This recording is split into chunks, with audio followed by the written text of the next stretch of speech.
Хруст в колене – это не просто возраст. Организм просто кричит: коллаген на нуле. И вот что будет дальше.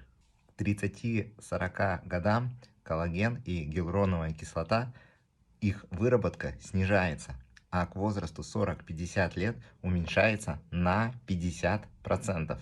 Коллаген и гиалуроновая кислота – это смазка для хрящей, и без этой смазки трение, воспаление, серьезные нарушения в работе опорно-двигательного аппарата. И, как всегда, работает комплексный подход.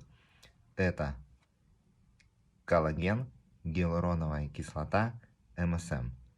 Коллаген и гиалуроновая кислота – это смазка, МСМ нужен для суставов и связок.